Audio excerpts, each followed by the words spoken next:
So good morning, everyone. This is the second rapid review for the ER positive. The first abstract shows the clinical validity of fluoroestradiol PET-CT to assess estrogen receptor status in newly diagnosed metastatic breast cancer, published in the Journal of Clinical Oncology last year. So determining ER status for MBC is very important, and whole body imaging with FES PET is being increasingly used. This is a validation study looking at the diagnostic accuracy of FES PET to predict ER expression by IHC in a metastasis. This is a prospective multi-center trial, 200 newly diagnosed patients who underwent molecular imaging. The ER expression in biopsied metastasis was correlated with the corresponding metastasis, and a review and meta-analysis was also performed.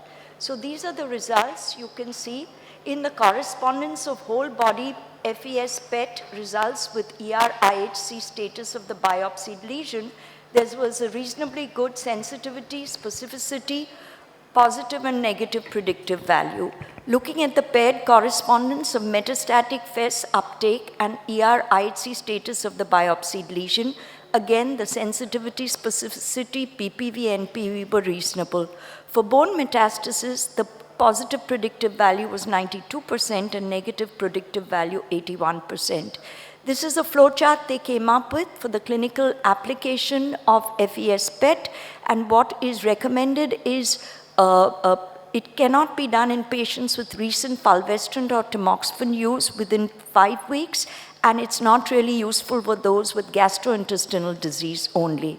The take-home message is FES PET predicts IHC-ER status with high accuracy, especially in bone lesions. The challenges include availability of this technology. It's not yet ready for prime time, but in future it may replace biopsies for ER-positive metastatic breast cancer. The second abstract deals with the clinico-pathological features and outcomes comparing patients with invasive ductal and lobular breast cancer, published in the Journal of NCI. There is a need to understand the biology and clinical presentation of ILC, and limited data sets comparing both IDC and ILC are available. So this was a retrospective cohort study in patients treated at 3 centers and compared clinical behavior of over 3,000 ILC and over 30,000 IDC patients, and used various statistical methods to evaluate treatment differences and outcome. So as regards ILC compared with IDC were diagnosed at later stages. In the ER-positive group of ILC, they had lower grade tumors, larger sized tumors, significantly more mastectomies, worse DFS OS, and less commonly high risk by oncotype. These are the results, and what is intriguing is in the first 5 and 10 years, the DFS probability of both ILC and IDC remain the same, whereas in the 15 to 20 year gap, you can see the distance between the curves increasing, and certainly ILC shows a propensity for late recurrence and a worse DFS probability. The take-home message is meaningful differences exist between ILC and IDC, and probably our management should be tailored to these two different entities. The third abstract looks at the impact of ribo dose modification of overall survival, data from Mona Lisa 2 presented at ASCO last year. The question is, do first-line ribo dose reductions impact overall survival? This is a very important question because we do it in clinical practice. And they had some fancy statistical methods to look at this. 1, whether there was a dose reduction, yes or no. 2, they calculated the relative dose intensity. 2, which is the RDI during the period from the first dose reduction to interruption to last dose date.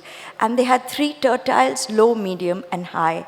And what was shown that 62.6% required a dose reduction, but it did not impact the overall survival. On your right-hand side, you can see the curves that are superimposable in all 3 tertiles. Should we dose reduce ribo in the clinic? Yes, as required. Reassure your parents it does not compromise patients. It does not compromise efficacy. Patients do feel better after dose reduction. The fourth abstract dealt with the quality of life with Ribo plus AI versus Abema plus AI as first-line treatment assessed by matching adjusted indirect comparison or a make analysis. So make analysis allows for comparative effectiveness in absence of head-to-head trial data, and this was performed using data with the EORTC and the BR questionnaires. And what they looked at was the time to sustain deterioration, TTSD, as time from randomization to a more than 10-point deterioration. If you look at the comparisons, they had a number of patients from the Mona Lisa 2 and the Monarch 3 arms. And the time to significant deterioration significantly favored ribociclib versus abemaciclib, especially with appetite loss, diarrhea, and fatigue. And you can see the forest plot, everything is to the left side. Can we compare PROs using the same instrument? While cross-trial comparisons have limitations, there are many confounding factors in this make analysis. These results are also limited to a subset of patients, but we do know in clinical practice that Abema has more GI toxicity, which may impact quality of life, and it is important to consider when you use a CDK4/6 first line on a patient level. The last abstract is the PACE study. This is in keeping with the MAINTAIN study and the PADA study, which were previously presented. It's a randomized phase 2 study of fulvestrant with or without palbo after progression on CDK4/6 for ER-positive metastatic breast cancer.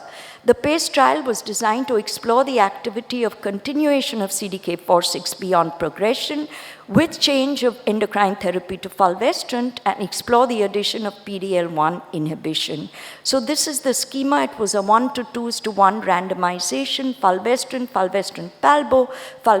palbo, avelumab, a primary endpoint of PFS of fulvestrant palbo versus fulvestrant alone. ctDNA analysis was done baseline and throughout time points in the study.